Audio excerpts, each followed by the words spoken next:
ਪੰਜਾਬ ਦਾ ਮੁੱਖ ਮੰਤਰੀ ਕਿਹਨੂੰ ਦੇਖਣਾ ਚਾਹੁੰਦੇ ਹੋ? ਬੱਬਰ ਸ਼ੇਰ ਨਵਜੋਤ ਸਿੰਘ ਸਿੱਧੂ ਨੂੰ ਤੇ ਕੈਪਟਨ ਅਮਰਿੰਦਰ ਸਿੰਘ ਨੂੰ? देखो अज साडे कैप्टन अमरिंदर सिंह जी सानू लीड कर रहे हैं और मैं तो ये समझदी हाँ कि दोनों बाप पुत ने। ਜਿਵੇਂ ਕਿ ਕੈਪਟਨ ਸਾਹਿਬ ਨੇ ਗੁਟਕਾ ਸਾਹਿਬ ਹੱਥ ਵਿੱਚ ਰੱਖ ਕੇ ਸਹੁੰ ਖਾਧੀ ਸੀ ਕਿ ਮੈਂ ਘਰ ਘਰ ਰੋਜ਼ਗਾਰ ਦੇਵਾਂਗਾ, ਨੌਕਰੀਆਂ ਦੇਵਾਂਗਾ, ਨਸ਼ੇ ਤੋਂ ਮੁਕਤ ਕਰਾਂਗਾ। ਪਰ ਤੁਸੀਂ ਅੱਜ ਕੱਲ੍ਹ ਦੇਖਦੇ ਹੋ ਅੱਜ ਕੱਲ੍ਹ ਵੀ ਬੇਰੁਜ਼ਗਾਰ ਨੇ ਜਿਹੜੇ ਉਹ ਮਤਲਬ ਕਿ ਕੰਮ ਨਾ ਹੋਣ ਕਰਕੇ ਨਸ਼ਿਆਂ ਦੇ ਵਿੱਚ ਜ਼ਿਆਦਾ ਟੁੱਕਦੇ ਜਾ ਰਹੇ। ਉਹਦੇ ਬਾਰੇ ਤੁਸੀਂ ਕੀ ਕਹਿਣਾ ਚਾਹੋਗੇ? ਇਹ ਇੰਨਾ ਜ਼ਿਆਦਾ ਖਲਾਰਾ ਪੈ ਚੁੱਕਿਆ ਜਦੋਂ ਅਸੀਂ ਪੰਜਾਬ 'ਚ ਆਏ ਹਾਂ ਸੱਤਾ 'ਚ। ਮੈਂ ਸਮਝਦੀ ਹਾਂ ਉਜੜਿਆ ਪੰਜਾਬ ਸਾਨੂੰ ਮਿਲਿਆ। ਇਹ ਪੁਰਾਣੀ ਅਕਾਲੀ ਸਰਕਾਰ ਨੇ ਉਜਾੜ ਕੇ ਸਾਨੂੰ, ਚਾਹੇ ਐਜੂਕੇਸ਼ਨ ਲਾ ਲਓ ਸਾਡੀ ਹੈ ਜੀ, ਚਾਹੇ ਨੌਕਰੀਆਂ ਲਾ ਲਓ, ਇੰਨਾ ਕਰਜ਼ਾ ਲਾ ਲਓ, ਉਜੜਿਆ ਘਰ ਸਾਨੂੰ ਮਿਲਿਆ ਸੀ। ਸੋ ਦੇਖੋ ਇੱਕ ਮਾਫੀਏ ਨੇ ਜਿਹੜੇ ਕੰਮ ਕਰ ਰਹੇ ਨੇ। ਮੈਨੂੰ ਦੱਸੋ ਪਿਛਲੇ 10 ਸਾਲਾਂ 'ਚ ਕਿਹੜੀ ਸਰਪੰਚ ਕਹਿੰਦੀ ਹੈ 50 ਲੱਖ ਦਾ ਪੈਸਾ ਆਇਆ ਉਹਨੂੰ? ਅੱਜ ਮੇਰੇ ਹਲਕੇ 'ਚ ਇੱਕ ਪਿੰਡ 'ਚ 50-50 60-60 ਲੱਖ ਕਰੋੜ ਰੁਪਇਆ ਪਿੰਡਾਂ ਨੂੰ ਆਇਆ। ਮੈਂ ਤਾਂ ਇਹਦੇ 'ਚ ਅਕਾਲੀਆਂ ਦਾ ਬਹੁਤ ਵੱਡਾ ਸਾਡਾ ਨੁਕਸਾਨ ਹੋਇਆ ਪੰਜਾਬ ਦਾ। ਜਿਹੜਾ 10 ਸਾਲ ਇਹਨਾਂ ਨੇ ਸਾਨੂੰ ਜੋ ਕੀਤਾ ਹੈਗਾ ਸਿਸਟਮ ਬਣਾਇਆ, ਕੋਈ ਸਿਸਟਮ ਹੀ ਨਹੀਂ ਸੀਗਾ। ਸੋ ਇੰਨਾ ਖਰਾਬ ਹੋ ਚੁੱਕਿਆ ਹੈ। ਔਰ ਮੈਂ ਤਾਂ ਪਰਮਾਤਮਾ ਨੂੰ ਹਮੇਸ਼ਾ ਹਾਜ਼ਰ ਨਾਜ਼ਰ ਸਮਝ ਕੇ ਉਹਦੀ ਕਿਰਪਾ ਨਾਲ ਕਿ ਉਹੀ ਅਕਲ ਦਿੰਦਾ ਤੁਹਾਨੂੰ ਕਿ ਆਪਾਂ ਹੱਲ ਕਿਸ ਤਰ੍ਹਾਂ ਕਰਨਾ। ਮੁਸ਼ਕਲਾਂ ਤਾਂ ਹੈਗੀਆਂ ਨੇ, ਅਸੀਂ ਹੁਣ ਹੱਲ ਲੱਭਣੇ। ਸਤਿ ਸ਼੍ਰੀ ਅਕਾਲ, ਤੁਸੀਂ ਵੇਖ ਰਹੇ ਹੋ ਪੰਜਾਬ ਹੈਡਲਾਈਨ ਤੇ ਮੈਂ ਹਾਂ ਲਖਵਿੰਦਰ। ਅੱਜ ਮੈਂ ਤੁਹਾਨੂੰ ਇਹੋ ਜਿਹੀ ਸ਼ਖਸੀਅਤ ਦੇ ਨਾਲ ਮੁਲਾਕਾਤ ਕਰਵਾਉਣ ਜਾ ਰਹੀ ਹਾਂ ਜੋ ਕਿ ਪੰਜਾਬੀ ਇੰਡਸਟਰੀ ਦੇ ਵਿੱਚ ਵੀ ਬਹੁਤ ਸਾਰੇ ਲੋਕ ਉਹਨਾਂ ਦੇ ਫੈਨ ਨੇ ਤੇ ਆਪਣੇ ਸੋਹਣੇ ਸੂਰਾਂ ਤੋਂ ਵੀ ਜਾਣੇ ਜਾਂਦੇ ਨੇ। ਤੇ ਮੈਂ ਗੱਲ ਕਰ ਰਹੀ ਹਾਂ ਸਤਵਿੰਦਰ ਬਿੱਟੀ ਜੀ ਦਾ। ਸਵਾਗਤ ਹੈ ਮੈਮ। ਸਤਿ ਸ਼੍ਰੀ ਅਕਾਲ ਜੀ, ਬਹੁਤ ਬਹੁਤ ਧੰਨਵਾਦ ਤੁਹਾਡਾ, ਤੁਸੀਂ ਆਏ ਹੋ ਜੀ ਸਾਡੇ ਪਿੰਡ। ਮੈਮ ਜਿਵੇਂ ਕਿ ਤੁਸੀਂ ਆਪਣੀ ਜ਼ਿੰਦਗੀ ਦੇ 3 ਪੜਾਅ, ਜਿਵੇਂ ਤੁਸੀਂ ਹਾਕੀ ਦੇ ਵਿੱਚ ਵੀ ਰਹੇ ਹੋ ਪਲੇਅਰ ਤੇ ਸਿੰਗਿੰਗ 'ਚ ਵੀ ਰਹੇ ਹੋ ਤੇ ਹੁਣ ਪੋਲੀਟੀਕਲ ਲਾਈਨ 'ਚ ਗਏ ਹੋ। ਪੋਲੀਟੀਕਲ ਲਾਈਨ 'ਚ ਤੁਹਾਡਾ ਕਿਵੇਂ ਰੁਝਾਨ ਵੱਧ ਗਿਆ? ਇਹ ਮੈਂ ਤਾਂ ਜੀ ਆਪਣੀ ਕਿਸਮਤ ਸਮਝਦੀ ਹਾਂ ਕਿ ਜੋ ਵੀ ਇਨਸਾਨ ਦੀ ਕਿਸਮਤ 'ਚ ਹੁੰਦਾ ਹੈ, ਕਿਉਂਕਿ ਹਾਕੀ ਖੇਡਣਾ, ਉਸ ਤੋਂ ਬਾਅਦ ਨਾਲ ਇੱਕ ਗਾਉਣਾ ਔਰ ਫਿਰ ਪਬਲਿਕ 'ਚ ਵਿਚਰਨ ਦਾ ਮੌਕਾ ਮੈਨੂੰ ਐਜ਼ ਏ ਆਰਟਿਸਟ ਮਿਲਦਾ ਰਹਿੰਦਾ ਸੀ। ਫਿਰ ਵਿਆਹ ਹੋ ਕੇ ਇਸ ਪਰਿਵਾਰ 'ਚ ਆਉਣਾ, ਔਰ ਇਹ ਪਰਿਵਾਰ ਕਾਂਗਰਸ ਪਾਰਟੀ ਨਾਲ ਜੁੜਿਆ ਹੋਇਆ ਸੀਗਾ ਅਤੇ ਉਹ ਮੇਰੇ ਫਾਦਰ ਇਨ ਲਾ ਔਰ ਸਾਡੇ ਨਾਨਾ ਜੀ ਫਰੀਡਮ ਫਾਈਟਰ ਰਹੇ। ਸੋ ਇਸ ਪਰਿਵਾਰ 'ਚ ਆਉਣਾ ਔਰ ਪਰਿਵਾਰ ਨੇ ਇੱਕ ਇੰਨਾ ਉਤਸ਼ਾਹ ਦੇਣਾ ਕਿ ਸਾਡੀ ਬੇਟੀ ਕੁਛ ਅੱਗੇ ਕਰੇ ਔਰ ਇਸ ਤਰ੍ਹਾਂ ਮੇਰਾ ਜੀਵਨ ਤਬਦੀਲ ਹੋਣਾ, ਤਾਂ ਮੈਂ ਸਮਝਦੀ ਮੇਰੀ ਡੈਸਟਨੀ ਔਰ ਪਰਮਾਤਮਾ ਦੀ ਬਹੁਤ ਕਿਰਪਾ ਮੈਂ ਸਮਝਦੀ ਹਾਂ ਕਿ ਮੈਨੂੰ ਇਹ ਮੌਕੇ ਜ਼ਿੰਦਗੀ 'ਚ ਮਿਲ ਰਹੇ। ਮੈਮ ਤੁਸੀਂ ਆਪਣੇ ਏਰੀਆ ਦੇ ਕੀ ਵਿਕਾਸ ਕਰ ਰਹੇ ਹੋ? ਮੈਂ ਜੋ ਸਮਝਦੀ ਹਾਂ ਜੀ ਕਿ ਸਾਹਨੇਵਾਲ ਹਲਕਾ ਬੜਾ ਇੱਕ ਮਿਕਸ ਕਲਚਰਡ ਹਲਕਾ ਹੈ।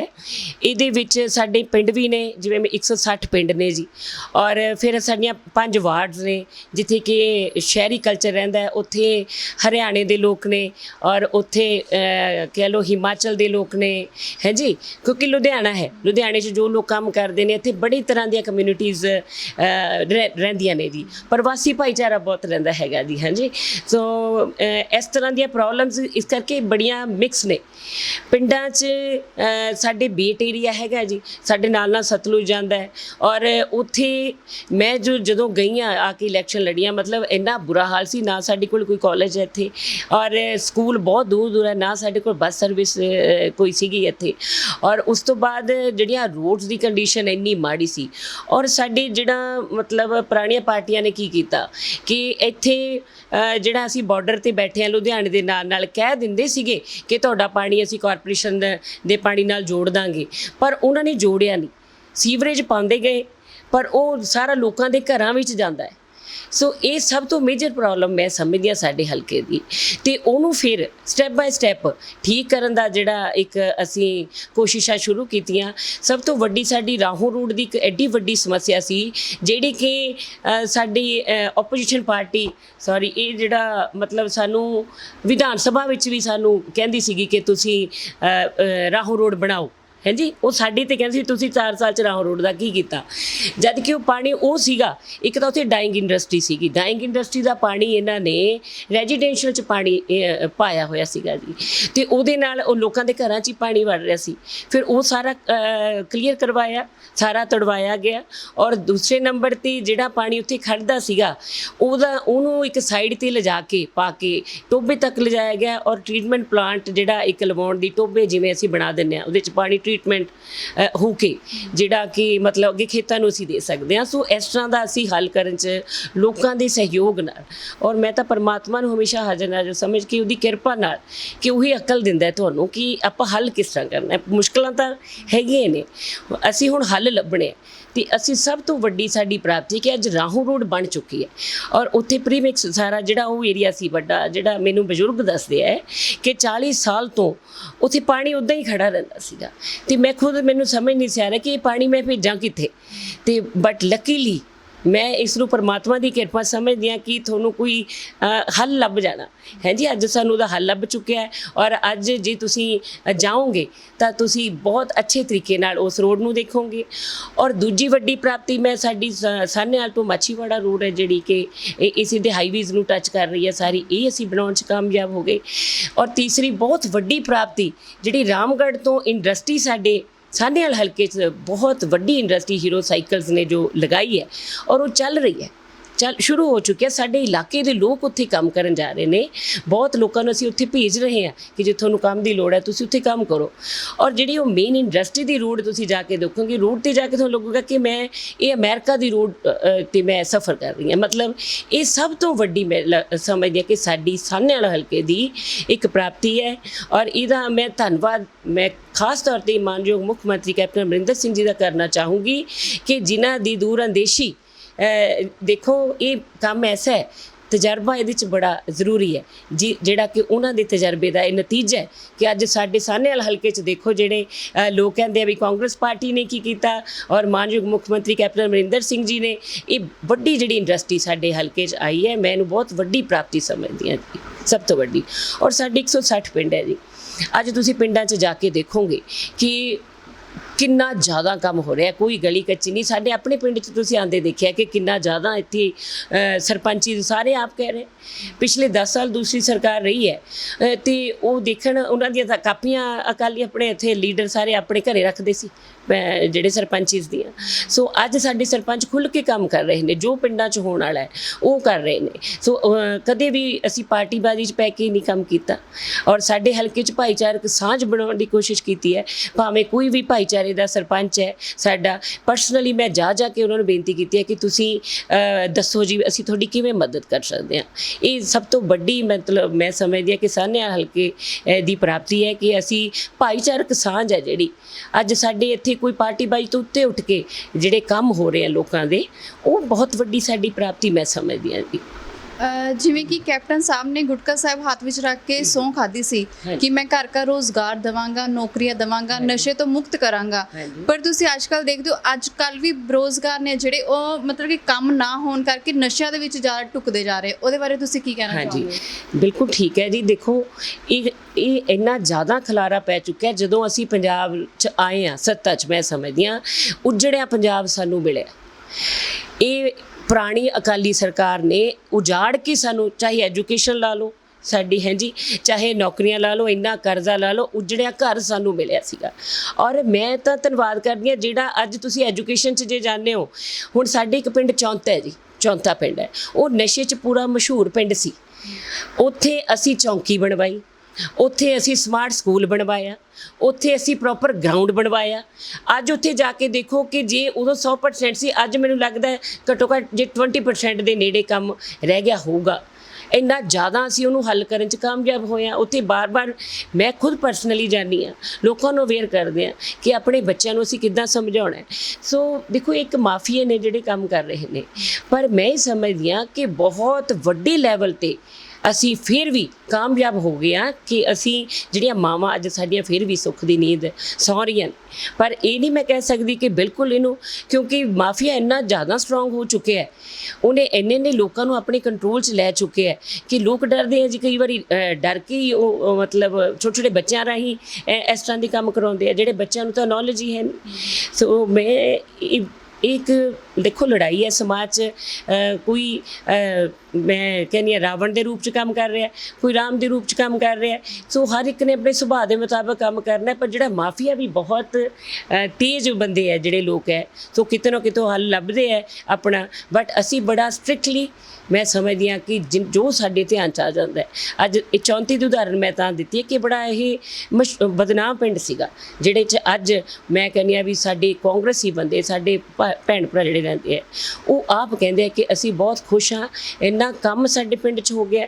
ਪਿੰਡ ਦੀਆਂ ਗਲੀਆਂ ਜਾਂ ਜੋ ਵੀ ਸਕੂਲ ਦੀਆਂ ਜੋ ਸ਼ਮਸ਼ਾਨ ਘਾਟ, ਜਿਸ ਤਰ੍ਹਾਂ ਦੇ ਪਿੰਡਾਂ ਦੇ ਸਰਪੰਚਾਂ ਦੇ ਕੰਮ ਹੁੰਦੇ ਹੈ, ਆਰਓ ਦਾ ਜੋ ਕੰਮ ਹੈ, ਪਾਣੀ ਪੀਣ ਵਾਲੇ ਪਾਣੀ ਦਾ ਕੰਮ, ਟੈਂਕੀਆਂ ਨਵੀਆਂ ਲੱਗ ਰਹੀਆਂ ਨੇ। ਸੋ ਬਹੁਤ ਬਹੁਤ ਨੇੜੇ ਅਸੀਂ ਪਹੁੰਚ ਚੁੱਕੇ ਹਾਂ ਵੀ। ਔਰ ਐਜੂਕੇਸ਼ਨ ਤੁਸੀਂ ਲਾ ਲਓ, ਮੈਂ ਪਰਸਨਲੀ ਤੁਹਾਨੂੰ ਦੱਸਣਾ ਚਾਹੂੰਗੀ ਕਿਉਂਕਿ ਮੈਨੂੰ ਪੰਜਾਬ ਦੇ ਲੋਕ ਮਿਲਦੇ ਰਹਿੰਦੇ ਆ। ਇੱਕ ਲੜਕਾ ਮੈਨੂੰ ਮਿਲਿਆ ਸੀ, ਕਹਿੰਦਾ ਦੀਦੀ ਸਾਡਾ ਤਾਂ ਕਾਲਜ ਬੰਦ ਹੋ ਗਿਆ, ਵੀ ਤੁਹਾਡੀ ਤਾਂ ਜਾਣ ਪਛਾਣ ਹੈ, ਸਾਡਾ ਦੁਬਾਰਾ ਚਲਵਾ ਦਿਓ। ਤੇ ਮੈਂ ਉਹਨੂੰ ਕਿਹਾ ਵੀ ਵੀਰੇ ਮੈਨੂੰ ਐਂ ਦੱਸੋ ਵੀ ਸਹੀ ਗੱਲ ਦੱਸੀ ਵੀ ਬੰਦ ਕਿਉਂ ਹੋਇਆ। ਤਾਂ ਉਹਨੇ ਮੈਨੂੰ ਕਹਿੰਦਾ ਦੀਦੀ ਅਸੀਂ ਸਿਰਫ ਡਿਗਰੀਆਂ ਹੀ ਦਿੰਦੇ ਸੀ, ਸਟੂਡੈਂਟ ਤਾਂ ਕੋਈ ਆਉਂਦਾ ਨਹੀਂ ਸੀ। ਇਹ ਹਾਲ ਸੀ ਅਕਾਲੀ ਸਰਕਾਰ 'ਚ। ਅੱਜ ਉਹ ਕਾਲਜ ਬੰਦ ਹੈ ਤੇ ਅਸੀਂ ਐਜੂਕੇਸ਼ਨ 'ਚ ਵੀ ਸੁਧਾਰ ਲਿਆਂਦਾ, ਕਿਉਂਕਿ ਹੁਣ ਅਸੀਂ ਥੱਲੇ ਹੀ ਇੰਨਾ ਜਾ ਚੁੱਕੇ ਹਾਂ। ਇਟ ਵਿਲ ਟੇਕ ਟਾਈਮ, ਸਾਰਾ ਕੁਝ ਟਾਈਮ ਲੱਗਦਾ ਹੈ। ਔਰ ਸਭ ਤੋਂ ਵੱਡੀ ਜਿਹੜੀ ਫਾਈਨੈਂਸ਼ੀਅਲ ਕ੍ਰਾਈਸਿਸ ਹੈ ਪੰਜਾਬ ਦੇ, ਮੈਂ ਤਾਂ ਧੰਨਵਾਦੀ ਹਾਂ। ਔਰ ਕਿਉਂਕਿ ਇਹ ਕੰਮ ਬੜਾ ਤਜਰਬੇ ਦਾ ਕੰਮ ਹੈ, ਐਜ਼ ਅ ਲੀਡਰ ਹੈਂਡਲ ਕਰਨੀਆਂ ਚੀਜ਼ਾਂ। ਔਰ ਮੈਂ ਹੀ ਸਮਝਦੀ ਹਾਂ ਕਿ ਸੀਐਮ ਸਾਹਿਬ ਦਾ, ਮਾਨਯੋਗ ਮੁੱਖ ਮੰਤਰੀ ਕੈਪਟਨ ਅਮਰਿੰਦਰ ਸਿੰਘ ਜੀ ਦਾ ਜਿਹੜਾ 50 ਸਾਲ ਦਾ ਤਜਰਬਾ ਸੀ, ਉਸ ਕਰਕੇ ਹੀ ਅਸੀਂ ਸਾਰਾ ਇਹ ਹੈਂਡਲ ਕਰ ਪਾਏ ਹਾਂ। ਉਸ ਕਰਕੇ ਅਸੀਂ ਕਰੋਨਾ ਵੀ ਹੈਂਡਲ ਕਰ ਪਾਏ, ਉਸ ਕਰਕੇ ਅਸੀਂ ਇੰਨਾ ਕੰਮ ਵੀ ਕਰ ਪਾਏ। ਅੱਜ ਮੈਨੂੰ ਦੱਸੋ ਪਿਛਲੇ 10 ਸਾਲਾਂ 'ਚ ਕਿਹੜੀ ਸਰਪੰਚ ਕਹਿੰਦੀ ਹੈ 50 ਲੱਖ ਦਾ ਪੈਸਾ ਆਇਆ ਹੁਣ? ਅੱਜ ਮੇਰੇ ਹਲਕੇ 'ਚ ਇੱਕ ਪਿੰਡ 'ਚ 50 60 ਲੱਖ ਕਰੋੜ ਰੁਪਇਆ ਪਿੰਡਾਂ ਨੂੰ ਆਇਆ। 1 ਕਰੋੜ ਰੁਪਇਆ ਤੁਸੀਂ ਸੋਚ ਸਕਦੇ ਹੋ? ਸਾਡੇ ਤੁਸੀਂ ਜਾ ਕੇ ਪਤਾ ਕਰੋ ਗਰਾਊਂਡ ਪੱਧਰ 'ਤੇ। ਸਾਡੇ ਇੱਕ ਭਾਮੀਆਂ ਕਲਾਂ ਪਿੰਡ ਹੈ ਜੀ, ਉੱਥੇ 1.25 ਕਰੋੜ ਤੋਂ ਉੱਤੇ ਪੈਸਾ ਲੱਗਿਆ। ਔਰ ਉਸ ਪਿੰਡ ਦੀ ਜਿਹੜੀ ਤਾਰੀਫ ਹੈ ਉਹ ਕੈਨੇਡਾ ਦੇ ਮੀਡੀਆ ਨੇ ਵੀ ਕੀਤੀ ਹੈ। ਕੈਨੇਡਾ ਦੇ ਮੀਡੀਆ ਨੇ ਉਸ ਪਿੰਡ ਦੀ ਤਾਰੀਫ ਕੀਤੀ ਹੈ ਵੀ ਜੇ ਉਸ ਪਿੰਡ 'ਚ ਇੰਨਾ ਕੰਮ ਹੋ ਸਕਦਾ, ਬਾਕੀ ਪਿੰਡਾਂ 'ਚ ਵੀ ਹੋ ਸਕਦਾ। ਸੋ ਇਸ ਪੱਧਰ 'ਤੇ ਸਾਡੇ ਹਲਕੇ 'ਚ ਇੰਨਾ ਜ਼ਿਆਦਾ ਕੰਮ ਹੋ ਰਿਹਾ। ਸੋ ਮੈਂ ਇਹ ਸਾਡੀ ਬਹੁਤ ਵੱਡੀ ਪ੍ਰਾਪਤੀ ਸਮਝਦੀ ਹਾਂ ਜੀ, ਕਿਉਂਕਿ ਉਜੜੇ ਘਰ ਨੂੰ ਜੇ ਆਪਾਂ ਠੀਕ ਕਰਨਾ ਹੈ ਤੇ ਅਸੀਂ ਉਹਨੂੰ ਠੀਕ ਕਰ ਰਹੇ ਹਾਂ। ਬਹੁਤ ਅੱਛੇ ਤਰੀਕੇ ਨਾਲ ਅਸੀਂ ਅੱਗੇ ਵਧ ਰਹੇ। ਪੰਜਾਬ ਦਾ ਮੁੱਖ ਮੰਤਰੀ ਕਿਹਨੂੰ ਦੇਖਣਾ ਚਾਹੁੰਦੇ ਹੋ? ਬੱਬਰ ਸ਼ੇਰ ਨਵਜੋਤ ਸਿੰਘ ਸਿੱਧੂ ਨੂੰ ਤੇ ਕੈਪਟਨ ਅਮਰਿੰਦਰ ਸਿੰਘ ਨੂੰ? ਦੇਖੋ ਅੱਜ ਸਾਡੇ ਕੈਪਟਨ ਅਮਰਿੰਦਰ ਸਿੰਘ ਜੀ ਸਾਨੂੰ ਲੀਡ ਕਰ ਰਹੇ ਨੇ, ਔਰ ਮੈਂ ਤਾਂ ਇਹ ਸਮਝਦੀ ਹਾਂ ਕਿ ਇਹ ਦੋਨੋਂ ਬਾਪ ਪੁੱਤ ਨੇ। ਇੱਕ ਬੇਟਾ ਹੈ, ਇੱਕ ਪਿਤਾ ਹੈ, ਔਰ ਸਾਨੂੰ ਪਿਤਾ ਦੀ ਵੀ ਲੋੜ ਹੈ ਤੇ ਭਰਾਵਾਂ ਦੀ ਵੀ ਲੋੜ ਹੈ। ਸੋ ਮੈਂ ਤਾਂ ਇਹ ਸਮਝਦੀ ਹਾਂ ਕਿ ਤਜਰਬਾ ਹੋਣਾ ਇਸ ਕੰਮ 'ਚ ਬਹੁਤ ਜ਼ਰੂਰੀ ਹੈ। ਕਈ ਵਾਰੀ ਪੁੱਤ ਵੀ ਕਹਿ ਦਿੰਦਾ ਕਿ ਬਾਪੂ ਨੂੰ ਨਹੀਂ ਪਤਾ, ਪਰ ਬਾਅਦ 'ਚ ਪਤਾ ਲੱਗਦਾ ਕਿ ਬਾਪੂ ਸਹੀ ਕਹਿੰਦਾ ਸੀ। ਸੋ ਇਸ ਤਰ੍ਹਾਂ ਦੀਆਂ ਗੱਲਾਂ ਹੁੰਦੀਆਂ। ਦੋਨੋਂ ਲੀਡਰ ਸਾਡੇ ਬਹੁਤ ਸਿਆਣੇ ਹੈ। ਔਰ ਸਭ ਤੋਂ ਵੱਡੀ ਗੱਲ ਜੋ ਮੈਂ ਸਮਝਦੀ ਹਾਂ ਕਿ ਸੋਨੀਆ ਗਾਂਧੀ ਜੀ ਇੱਕ ਔਰਤ ਨੇ, ਅਸੀਂ ਧੀਆਂ, ਮੈਂ ਤਾਂ ਕਹਿੰਦੀ ਹਾਂ ਪੰਜਾਬੀਓ ਧੀਆਂ ਨੂੰ ਜ਼ਰੂਰ ਜੇ ਤੁਸੀਂ ਨਾਲ ਰੱਖੋਗੇ, ਅਸਲੀ ਕੰਮ ਹੀ ਤੁਹਾਡੇ ਤਾਂ ਹੋਣੇ ਆ। ਸੇਵਾਵਾਂ ਕਰਨਾ ਸਾਡਾ ਧਰਮ ਹੈ ਧੀਆਂ ਦਾ, ਅਸੀਂ ਸਿਆਸਤ ਨਹੀਂ ਕਰਦੇ। ਔਰ ਸੋਨੀਆ ਗਾਂਧੀ ਜੀ 'ਤੇ ਮੈਨੂੰ ਇੰਨਾ ਭਰੋਸਾ ਹੈ ਕਿਉਂਕਿ ਇੱਕ ਔਰਤ ਨੇ, ਔਰਤ ਨੂੰ ਪਰਮਾਤਮਾ ਨੇ ਇੰਨਾ ਦਿਮਾਗ ਦਿੱਤਾ, ਇੰਨੀ ਸਮਝ ਬਖਸ਼ੀ ਹੈ ਕਿ ਉਹ ਸਾਰਾ ਕੁਝ ਹੀ ਹੈਂਡਲ ਕਰ ਲੈਂਦੇ ਹੈ। ਉਹ ਆਪਣੇ ਭੈਣ ਭਰਾਵਾਂ ਨੂੰ ਆਪਣੇ ਬੱਚਿਆਂ ਵਾਂਗੂ, ਆਪਣੇ ਵੱਡਿਆਂ ਵਾਂਗੂ ਸਤਿਕਾਰ ਦੇ ਕੇ ਮਨਾ ਲੈਂਦੇ ਆ ਔਰ ਸਾਰਾ ਕੁਝ ਠੀਕ ਕਰ ਲੈਂਦੇ ਆ। ਸੋ ਮੇਰੇ ਹਿਸਾਬ ਨਾਲ ਇਹ ਸਾਰਾ ਕੁਝ ਠੀਕ ਹੈ ਔਰ ਅਸੀਂ ਬੜੇ ਵੱਡੇ ਤਰੀਕੇ ਨਾਲ ਅੱਗੇ ਵਧੇ ਹਾਂ। ਸਾਨੂੰ ਯੋਗ ਅਗਵਾਈ ਮਿਲੀ ਹੋਈ ਹੈ ਔਰ ਅੱਗੇ ਵੀ ਜੋ ਫੈਸਲੇ ਮਾਨਯੋਗ ਸਾਡੇ ਸੋਨੀਆ ਗਾਂਧੀ ਜੀ ਸਾਡੇ ਪ੍ਰਧਾਨ ਨੇ, ਹੈ ਨਾ ਜੀ, ਉਹ ਬਹੁਤ ਅੱਛੇ ਤਰੀਕੇ ਨਾਲ ਔਰ ਸਾਨੂੰ ਅੱਗੇ ਲੈ ਕੇ ਜਾਣ। ਜਿਵੇਂ ਕਿ ਆਮ ਆਦਮੀ ਪਾਰਟੀ ਕੇਜਰੀਵਾਲ ਕਹਿੰਦੇ ਨੇ ਕਿ ਸਾਡੀ ਸਰਕਾਰ ਆਊਗੀ ਤਾਂ 300 ਯੂਨਿਟ ਬਿਜਲੀ ਮਾਫ ਕੀਤੀ ਜਾਊਗੀ ਤੇ ਉਸ ਤੋਂ ਬਾਅਦ ਜਿੰਨੇ ਵੀ ਪੁਰਾਣੇ ਬਿੱਲ ਨੇ ਉਹ ਸਾਰੇ ਮਾਫ ਕੀਤੇ ਜਾਣਗੇ। ਅਗਰ ਤੁਹਾਡੀ ਸਰਕਾਰ ਆਉਂਦੀ ਹੈ ਤਾਂ ਕਿਹੜੇ ਮੁੱਦੇ ਤੇ ਇਲੈਕਸ਼ਨ ਲੜੋਗੇ? ਮੈਨੂੰ ਇਹ ਨਹੀਂ ਸਮਝ ਆਉਂਦੀ ਜੀ। ਦੇਖੋ ਮਾਫ ਵੀ ਇਹ ਲਾਲਚ ਦੇਣਾ ਲੋਕਾਂ ਨੂੰ ਕਿਉਂ ਦੇ ਰਹੀ ਹੈ? ਇਹ ਲਾਲਚ ਵੀ 300 ਅਸੀਂ ਤੁਹਾਨੂੰ ਮਾਫ ਕਰ ਦਾਂਗੇ। ਕਿਉਂ ਮਾਫ? ਜਿਹੜੀ ਚੀਜ਼ਾਂ ਮਿਲਣੀਆਂ ਚਾਹੀਦੀਆਂ ਆਰਥਿਕਤਾ ਦੇ ਹਿਸਾਬ ਨਾਲ ਮਿਲਣੀਆਂ ਚਾਹੀਦੀਆਂ। ਜੇ ਕਿਸੇ ਦੇ ਬਹੁਤ ਗਰੀਬ ਪਰਿਵਾਰ ਨੇ, ਉਹ ਕੋਈ ਵੀ ਭਾਈਚਾਰਾ ਹੋਵੇ, ਉਹਨੂੰ ਮਿਲਣਾ ਚਾਹੀਦਾ।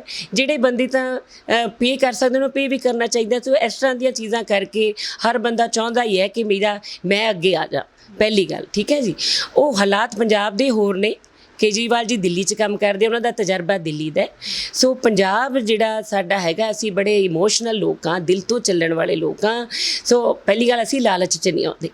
ਜਿਹੜਾ ਸਹੀ ਪੰਜਾਬੀ ਆ ਉਹਨੂੰ ਕਦੇ ਲਾਲਚ ਨਹੀਂ, ਉਹ ਤਾਂ ਕੁਰਬਾਨ ਹੋਣ ਵਾਲਾ ਹੈ, ਉਹ ਤਾਂ ਲੁਟਾਉਣ ਵਾਲਾ ਹੈ ਆਪਣਾ ਸਭ ਕੁਝ। ਉਹਨੂੰ ਤਾਂ ਇੱਕ ਚੰਗਾ ਸਿਸਟਮ ਚਾਹੀਦਾ ਹੈ। ਇਹ ਸਿਸਟਮ ਹੁਣ ਬੜੀ ਦੇਰ ਤੋਂ ਮੈਂ ਤਾਂ ਇਹਦੇ 'ਚ ਅਕਾਲੀਆਂ ਦਾ ਬਹੁਤ ਵੱਡਾ ਸਾਡਾ ਨੁਕਸਾਨ ਹੋਇਆ ਪੰਜਾਬ ਦਾ, ਜਿਹੜਾ 10 ਸਾਲ ਇਹਨਾਂ ਨੇ ਸਾਨੂੰ ਜੋ ਕੀਤਾ ਹੈਗਾ ਸਿਸਟਮ ਬਣਾਇਆ, ਕੋਈ ਸਿਸਟਮ ਹੀ ਨਹੀਂ ਸੀਗਾ। ਸੋ ਇੰਨਾ ਖਰਾਬ ਹੋ ਚੁੱਕਿਆ ਹੈ। ਔਰ ਮੈਂ ਸਮਝਦੀ ਹਾਂ ਕਿ ਕਾਂਗਰਸ ਪਾਰਟੀ ਸਮਰੱਥ ਹੈ ਸਾਰਾ ਕੁਝ ਕਰਨ 'ਚ, ਔਰ ਸਾਡੇ ਲੀਡਰਸ ਸਮਰੱਥ ਨੇ ਜਿਹੜੇ ਕਿ ਅਸੀਂ ਫ੍ਰੀ ਦੀ ਗੱਲ ਮੈਂ ਤਾਂ ਚੰਗੀ ਨਹੀਂ ਸਮਝਦੀ। ਮੈਂ ਤਾਂ ਕਹਿੰਦੀ ਹਾਂ ਸਾਨੂੰ ਪੈਸੇ ਦੇਣ ਨੂੰ ਸਭ ਤਿਆਰ ਨੇ।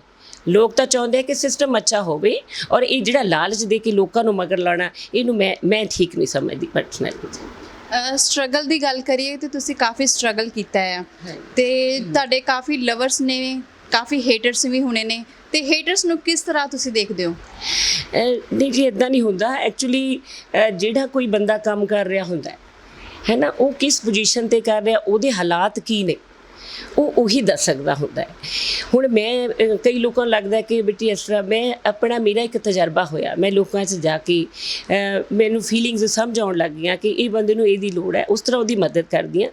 ਬਾਕੀ ਹੋ ਸਕਦਾ ਮੇਰੇ ਤੋਂ ਵੀ ਗਲਤੀਆਂ ਹੁੰਦੀਆਂ, ਹਰ ਬੰਦਾ ਗਲਤੀ ਤਾਂ ਆਪਾਂ ਕਰ ਹੀ ਸਕਦੇ, ਜਿਹੜਾ ਕੰਮ ਕਰੂਗਾ ਗਲਤੀ ਵੀ ਹੋ ਕੇ ਕਰੋ, ਅਤੇ ਅਸੀਂ ਉਹ ਸਿੱਖਦੇ ਵੀ ਹਾਂ। ਸੋ ਜੇ ਕਿਸੇ ਨੂੰ ਪੋਲੀਟੀਕਲੀ ਮੈਨੂੰ ਲੱਗਦਾ ਮੈਨੂੰ ਥੋੜ੍ਹਾ ਬਹੁਤਾ ਲੋਕ ਹੇਟ ਕਰਦੇ ਹੋਣਗੇ ਕਿ ਉਹ ਓਬਵੀਅਸ ਹੈ ਕਿ ਸਭ ਨੂੰ ਲੱਗਦਾ ਹੁੰਦਾ ਹੈ ਕਿ ਸ਼ਾਇਦ ਮੈਂ ਇਹਨਾਂ ਦੀ ਪੋਜੀਸ਼ਨ ਲੈ ਸਕਦਾ ਸੀਗਾ, ਪਰ ਮੈਂ ਇਹਨੂੰ ਕਿਸਮਤ ਸਮਝਦੀ ਹਾਂ।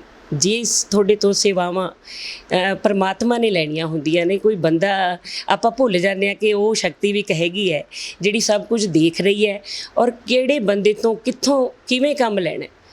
ਮੈਂ ਇਸ ਤਰ੍ਹਾਂ ਸਮਝਦੀ ਹਾਂ ਕਿ ਉਸ ਤਰ੍ਹਾਂ ਹੀ ਤੁਹਾਨੂੰ ਸੇਵਾਵਾਂ ਮਿਲਦੀਆਂ ਨੇ, ਕੋਈ ਜਾਣ ਬੁੱਝ ਕੇ ਜਾਂ ਜ਼ਬਰਦਸਤੀ ਕੋਈ ਸੇਵਾ ਨਹੀਂ ਕਰ ਸਕਦਾ। ਅਤੇ ਮੈਂ ਤਾਂ ਇਹੀ ਸਾਰਿਆਂ ਨੂੰ ਕਹਿੰਦੀ ਹਾਂ ਵੀ ਵੀਰੇ, ਮੈਂ ਤੁਹਾਡੇ ਲਈ ਕੋਈ ਮਦਦ ਕਰ ਸਕਦੀ ਹਾਂ ਤਾਂ ਪਲੀਜ਼, ਜੇ ਅੱਜ ਮੈਨੂੰ ਕੋਈ ਪੋਜੀਸ਼ਨ ਮਿਲੀ ਹੈ ਜਾਂ ਜਿੰਨਾ ਕੁ ਵੀ ਮੈਂ ਤੁਹਾਡੇ ਲਈ ਕੁਝ ਤੁਹਾਡੀ ਆਵਾਜ਼ ਉਠਾ ਸਕਦੀ ਹਾਂ, ਮੈਂ ਤੁਹਾਡੇ ਲਈ ਹਾਜ਼ਰ ਹਾਂ। ਮੈਂ ਤਾਂ ਸਾਰਿਆਂ ਨੂੰ ਇਹੀ ਕਹਿੰਦੀ ਹਾਂ ਜੀ, ਜਿਹੜਾ ਵੀ ਚਾਹੇ ਉਹ ਮੇਰੇ ਨਾਲ ਚੱਲਦਾ ਹੈ ਜਾਂ ਨਹੀਂ ਚੱਲਦਾ, ਕਿਉਂਕਿ ਹਰ ਇੱਕ ਬੰਦਾ ਆਪਣੀ ਜਗ੍ਹਾ ਕਈ ਵਾਰ ਠੀਕ ਵੀ ਹੁੰਦਾ ਹੈ, ਉਹਦੀ ਪੋਜੀਸ਼ਨ ਤੁਸੀਂ ਨਹੀਂ ਸਮਝ ਸਕਦੇ, ਪਰ ਕੋਸ਼ਿਸ਼ ਕਰੀਦੀ ਹੈ ਕਿ ਕੋਈ ਬੰਦਾ ਕਿਉਂ ਮਤਲਬ ਨਹੀਂ ਸਮਝ ਪਾ ਰਿਹਾ, ਉਹਦਾ ਕੋਈ ਨਿੱਜੀ ਸਵਾਰਥ ਹੈ, ਕਈ ਤਾਂ ਨਿੱਜੀ ਸਵਾਰਥ ਲਈ ਵੀ ਹੁੰਦੇ ਆ, ਜਾਂ ਕੋਈ ਹਾਲਾਤ ਉਹਦੇ ਐਸੇ ਹੈ, ਤਾਂ ਸਮਝਣ ਦੀ ਮਤਲਬ ਕੋਸ਼ਿਸ਼ ਕਰਦੀ ਹੁੰਦੀ ਹਾਂ ਜੀ। ਮੈਮ, ਜਾਂਦੇ ਸਾਡੇ ਦਰਸ਼ਕਾਂ ਨੂੰ ਤੁਸੀਂ ਕੀ ਪੋਜ਼ਿਟਿਵ ਮੈਸੇਜ ਦੇਣਾ ਚਾਹੋਗੇ?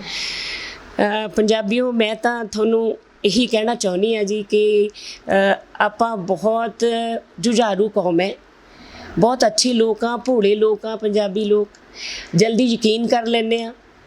ਪਰ ਹੁਣ ਆਪਾਂ ਸਲਾਹ ਨਾਲ, ਔਰ ਜਿਹੜਾ ਬੰਦਾ ਤੁਹਾਨੂੰ ਸਹੀ ਲੱਗਦਾ ਉਹਦਾ ਸਾਥ ਜ਼ਰੂਰ ਦਿਓ। ਮੈਂ ਇਹ ਨਹੀਂ ਕਹਿੰਦੀ ਕਿ ਪਰ ਪਛਾਣ ਕਰਨੀ ਆਪਾਂ ਨੂੰ ਸਿੱਖਣੀ ਪਏਗੀ ਕਿ ਕੌਣ ਬੰਦਾ ਤੁਹਾਡੇ ਲਈ ਜੀ ਰਿਹਾ।